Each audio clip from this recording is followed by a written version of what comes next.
Hello, wrestling fans. Blake Smith from Walking the Ropes, and welcome to another episode of Walking the Ropes Wrestling Review for AEW Rampage from Las Vegas. To open the show, we had Matt Sydal versus Bryan Danielson with special guest commentator William Regal. Two of the most creative wrestlers today look to show off and steal the show. Bryan has a huge question mark on his ankle after it was trapped between the ring and the stage last week. I assume pretty much everybody has now seen that clip. Bryan, though, seems to not care as he starts to take it to Matt, quickly wearing him down. Matt does come back, and they stand off while they feel each other out during the opening few minutes. Bryan starts to take control, wearing down Matt Sydal, and with some impressive submissions, I should say. Matt, though, answers with a big boot and then continues to stay on top of Danielson. Bryan, though, answers with suspending Matt on the ropes and then dropping a big knee and slowing the pace once again. They continue the great back and forth action as Matt hits another big kick, and then he goes to the top ropes for a Meteora, but Bryan stops him only for a moment as he's dropped off. He pops up and is then tossed off, and Matt hits a double knee drop, but Bryan catches it in a half crab in the center of the ring. He then transitions to the heel hook, which I love when they transition submissions. That's so impressive. But Matt fights hard to the ropes, and Bryan then responds with hard kicks, and he had to transition from the hurt leg to the other leg, which I thought was kind of interesting. Commentary also mentioned it. They then go back and forth on the top rope, where Bryan then tries to back suplex, but Matt flips out and hits a sunset flip for a near fall. Bryan then ducks and answers with a flying knee of his own, and then locks in a guillotine for the win. For my WTR scale, I give that a grade. It's always awesome to see two, I guess you could say Ring of Honor stars, WWE stars, whatever you want to say, go in and do something after they've been able to hone what they want to do, how they want to do it, and do it in a way that AEW just lets them kind of do their match. They just probably tell them who the winner should be. They don't really care about the spots. So I really enjoy just watching them just have the creative freedom to do whatever they wish. We then get a video package recap kind of thing of Hookhausen, Danhausen, and Hook, and how we basically are getting to this tag match, which is going to be on the pre-show of Double or Nothing, which I think is exactly where that kind of match needs to be. It's exactly what it should be for the people in the arena. It's a warm-up match, get you in the seats, get you watching wrestling, get you ready to see the show. Same thing for the buy-in. I think it's brilliant. It's people we all care about. Tony Nese is a great performer. Mark Sterling has been important for everything lately. I mean, he's involved in almost every single story somehow. And then we also have Hook and Danhausen, two of the most popular faces in AEW right now. I see this as an absolute win for AEW tossing this match on the buy-in. For my WTR scale, I did give this a good because it was basically just a recap of what we have gotten. So we then get probably the best entrance ever. The Hardys music hits, and out come the Hardys and Gangrel and Lita. No, sorry, that's I need to clean my glasses, I think. It's the Young Bucks and Cutler and Gangrel. Gangrel does get to drink blood and spit blood, not black stuff, which is awesome. I guess it's not blood, red, I should say. But yes, that's something that was awesome. But the Bucks are fully embracing the Hardy cosplay after the Hardys have been calling them that. They even did a matter of fact thing, as you can see on the picture. Matt Jackson came up with the Broken Matt character after a dream. It then switches and says, Nick Jackson taught Jeff how to do a swanton bomb in a swimming pool in summer of 93. It then again switches to Matt Jackson believes the cure to Matt Hardy's Jimmy legs is a perfectly applied figure 4 leg lock.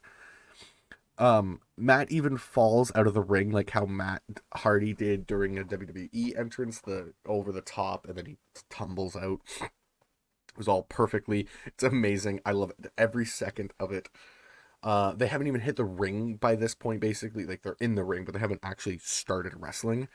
And for that reason, and that reason only, it's the first time ever I'm going to be rating an entrance on my WTR scale just as the entrance. From my WTR scale, I gave it a great, probably the best entrance the Bucks have had to date. I can't wait to see what they do at Double or Nothing, because if this was just for Rampage, oh, Double or Nothing is probably going to be another level. We then get their match for their entrance, because, yeah, they then will take on Tyler Rust and John Cruz. If Rust sounds familiar, he was Tyler Rust in NXT. And something Kaleb pointed out to me is John Cruz is apparently Serpentico without his mask. Matt is out in the ring, and he hits Jeff's classic offense, tagging out to Matt. Wait, that one works. Never mind. The Bucks are hitting the Hardys' best hits, and Matt goes to the top rope, and then remembers he can't do that because he's Matt Hardy. So he goes to the second rope for the elbow drop to wear down Cruz. Rust then gets the tag in, and he gets to show some life, but he walks into a super kick party, and I don't think I ever saw the Hardys do that. Cruz then gets the tag in, and he gets a party for his trouble as well. The Bucks then hit the Twist of Fate Swanton Bomb combo for the win.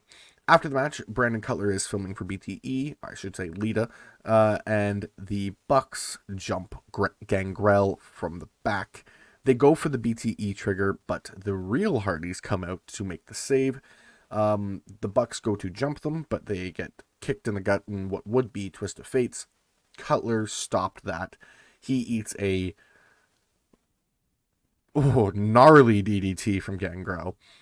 And a Twist of Fate followed by the Swanton Bomb, and the Hardys shake hands with Gangrel, and we have a reunion of sorts there. My WTR scale, I gave that a great. It's always great to see the old people of old come back and and reunite like that. It's awesome.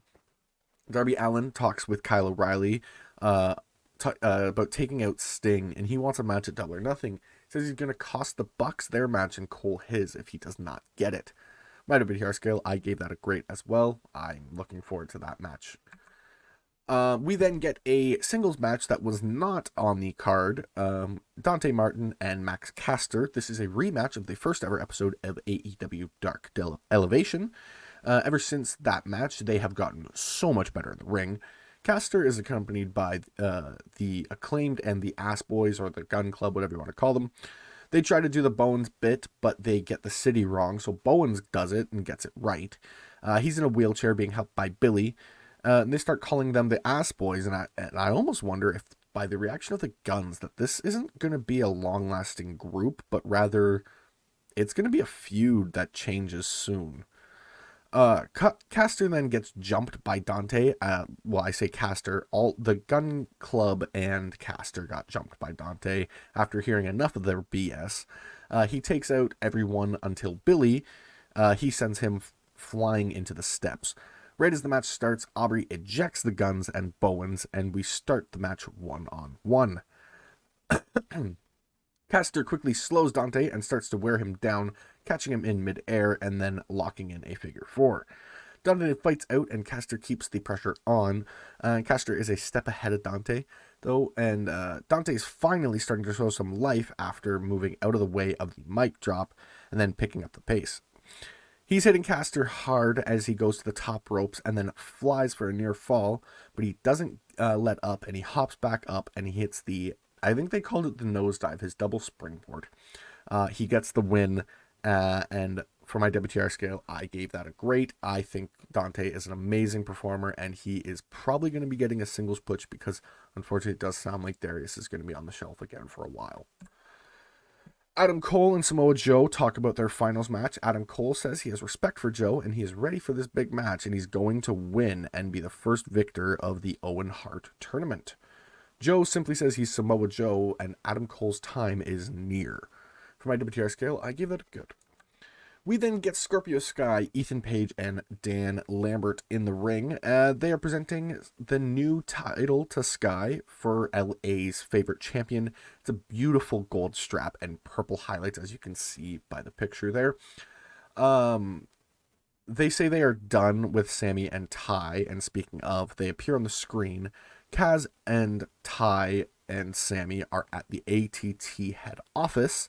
They go in and they start targeting the championship. They look at the TNT title that Dan has on the shelf, and they say that Sammy sees something else. They smash the glass cabinet that has the BMF title, which Jorge Masvidal owns. They take a few other UFC titles. I believe they take the old style UFC championship and the new style. I believe they call those the legacy style. And yeah, they say that if they would like the titles back, that they're going to be at Double or Nothing. Sky asks if they want a trios mixed match. They have it. Sammy then says, he says, Sammy, Ty, and Kaz versus Paige, Sky, and Paige Van Sant.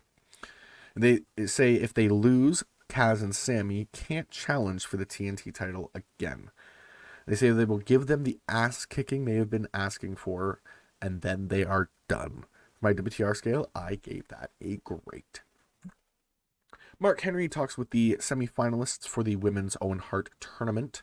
Ruby says she has been doubting herself lately and says she needs to win this tonight, even if it means beating her friend, whichever version she brings. Chris says that everyone needs to win this, and she is sick of being overlooked. She has been here since the beginning, and all she has to show for it is her friends turning on her, so she doesn't need anyone. She will not take any opportunity lightly anymore. My WTR scale, I gave that a great. We then get the match, Chris Statlander versus Ruby Soho in the semifinals of the Owen Hart Foundation tournament to face Britt Baker in the finals.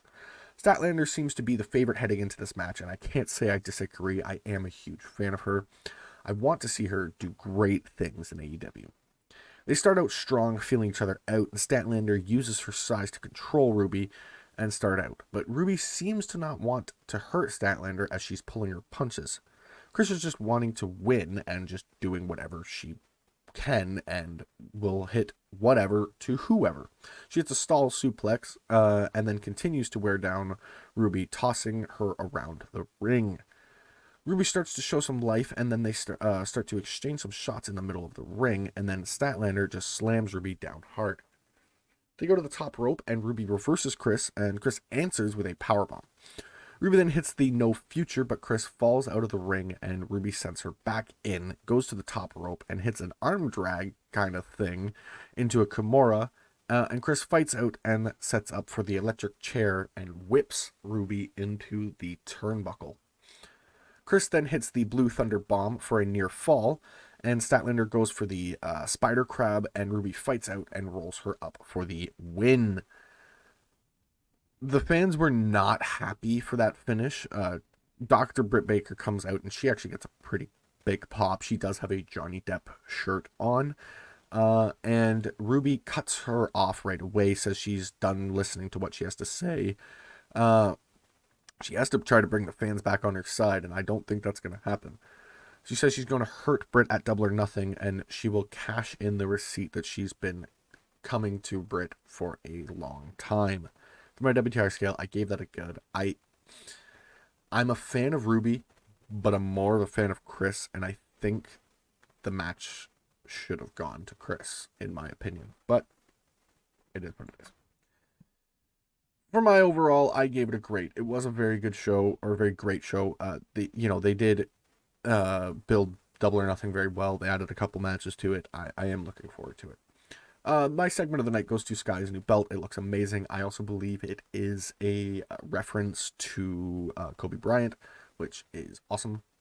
The match of the night goes to Bryan and Sydal. They killed it. The opening match is pretty much the main event of every, the AEW's 2 main events. I've said that so many times.